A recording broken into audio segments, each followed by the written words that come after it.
बिस्मिल्लाहिर्रहमानिर्रहीम।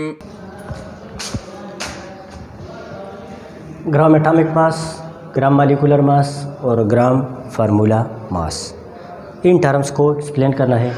Gram atomic mass नाम से ज़ाहिर है कि जब आप किसी एलिमेंट के एटॉमिक मास को ग्राम में ज़ाहिर कर लेते हैं तो इसको ग्राम एटॉमिक मास कहते हैं, या इसको 1 ग्राम एटम भी कहते हैं। अब हाइड्रोजन का ऑक्सीजन का एटॉमिक मास 16 ग्राम है, इसका एटॉमिक मास 16 ग्राम है। इसी तरह ये 1 ग्राम के बराबर है और कार्बन 12 ग्राम्स के बराबर है। तो ये इनके ग्राम एटॉमिक मासेस है।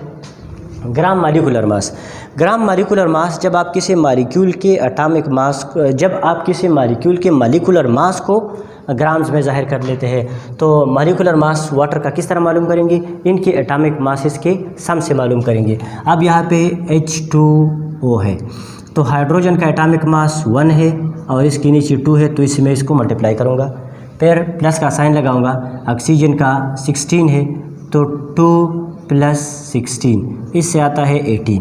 अब ये 18 मॉलिक्यूलर मास आया वाटर का, तो इस मॉलिक्यूलर मास को जब हम ग्राम्स में ज़ाहिर कर लेते हैं उसको कहते हैं ग्राम मॉलिक्यूलर मास। इसी तरह अगर आप कार्बन डाइऑक्साइड को देखिए CO2 को, तो CO2 में यहाँ पे कार्बन 12 है और ऑक्सीजन का एटॉमिक मास 16 है, इसको इधर नीचे 2 है, इससे मल्टीप्लाई करेंगे तो 12 + 32, इससे आएगा 44 ग्राम्स। हाँ, 44 इसका मॉलिक्यूलर मास आया, इसको हमने म्यू की जगह ग्राम में ज़ाहिर किया, तो इसको हम कहते हैं मॉलिक्यूलर मास कार्बन डाइऑक्साइड का, और ये कार्बन डाइऑक्साइड का ग्राम मॉलिक्यूलर मास हो गया। इसी तरह अगर आप देखें H2SO4 को, H2SO4 सल्फ्यूरिक एसिड, H2SO4 में हाइड्रोजन का एटॉमिक मास 1 है, इसको मैं मल्टीप्लाई करूँगा 2 से, प्लस सल्फ़र का 32 है और ऑक्सीजन का 16 है, इसको मल्टीप्लाई करना पड़ेगा 4 से। नीचे जो हिस्सा होता है इससे मल्टीप्लाई करना होता है, तो 2 * 2 और ये 32 और यहाँ पे आएगा 64। आप इन सारों को जमा करें तो इससे आएगा 98 ग्राम्स। तो ये 98 ग्राम्स मॉलिक्यूलर मास को हमने ग्राम में ज़ाहिर किया सल्फ्यूरिक एसिड का, तो इसको ग्राम मॉलिक्यूलर मास कहते हैं। इसी तरह अगर आप देखें NaCl को, तो NaCl और CaCl2 ये फार्मूला यूनिट्स है, ये फार्मूला यूनिट्स है, ये मॉलिक्यूल्स है और ये एटम्स है। तो मॉलिक्यूलों का मॉलिक्यूलर मास होता है और ये फार्मूला यूनिट है, फार्मूला यूनिट का फार्मूला मास होता है। तो जब फार्मूला मास को हम ग्राम में ज़ाहिर कर लेते हैं उसको ग्राम फार्मूला मास कहते हैं। अब देखिए NaCl, तो Na 23 के बराबर है और Cl 35.5 है। हाँ, इनको जमा करें तो 58.5 ग्राम्स इसके साथ लगाएंगे, तो ये हमारे पास हो गया ग्राम फार्मूला मास। इसी तरह अगर आप CaCl2 को देखिए, CaCl2 कैल्शियम क्लोराइड, तो कैल्शियम का एटॉमिक मास 40 है और क्लोरीन का 35.5 है, इसके नीचे 2 है, तो इसके साथ इसको मल्टीप्लाई कर लेंगे तो ये आएगा 40 + 71, इसको जमा करें तो 111 ग्राम्स आएगा, तो 111 इसका मॉलिक्यूलर फार्मूला मास आया कैल्शियम क्लोराइड का। तो ये हमारे पास इनमें ये मॉलिक्यूल्स के होते हैं, ये फार्मूला यूनिट्स के हैं और यहाँ पे ये एटम्स के, ये इनके फार्मूला मासेस है दोनों के। ये तीनों मॉलिक्यूलर मासेस है और ये तीनों ग्राम एटॉमिक मासेस है।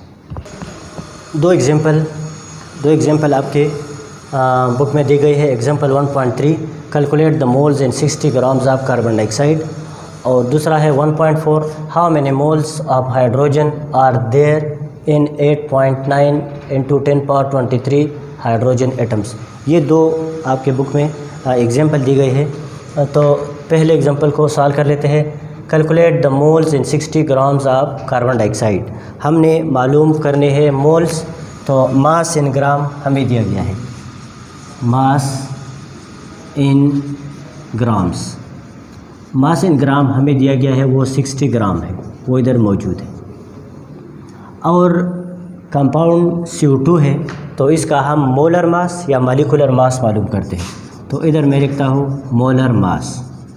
मोलर मास कार्बन डाइऑक्साइड का मालूम करना है। तो कार्बन 12 के बराबर है। एटॉमिक मास कार्बन का 12 है, ऑक्सीजन का 16 है।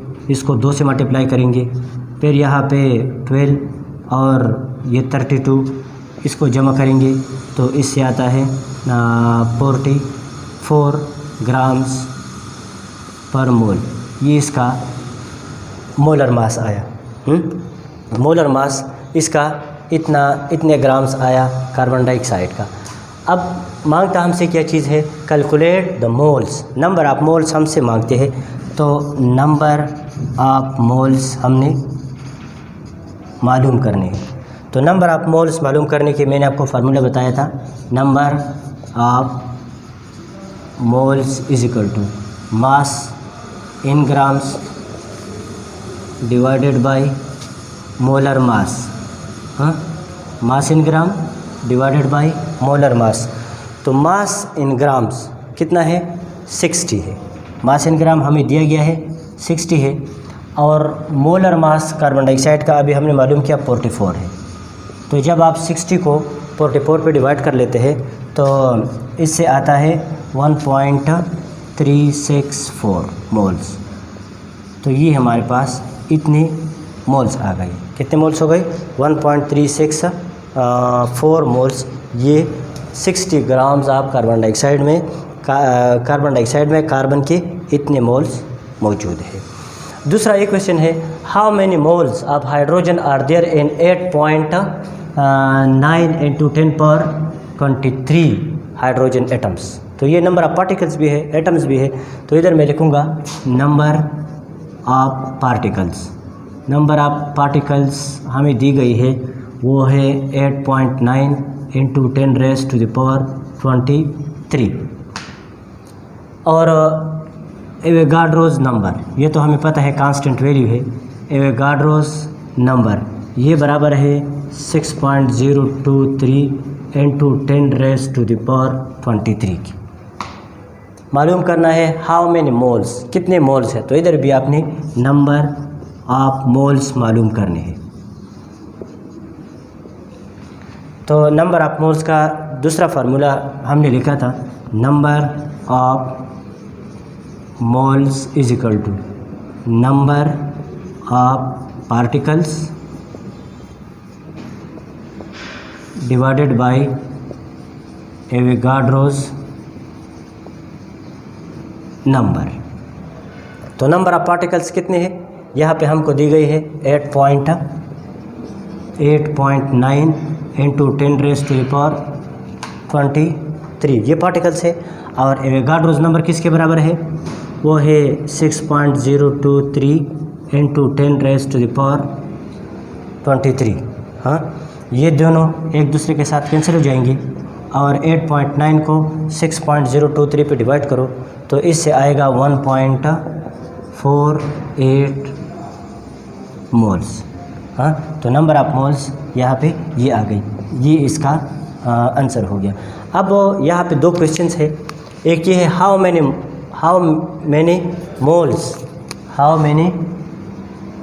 Moles are there in 90 grams of water. Water के 90 ग्राम्स में कितने मोल है, एक ये क्वेश्चन आपने सॉल्व करना है। इसी तरह हाँ, यहाँ पे मोलर मास मैंने कार्बन डाइऑक्साइड का लिखा है, आपने यहाँ पे वाटर का लिखना है।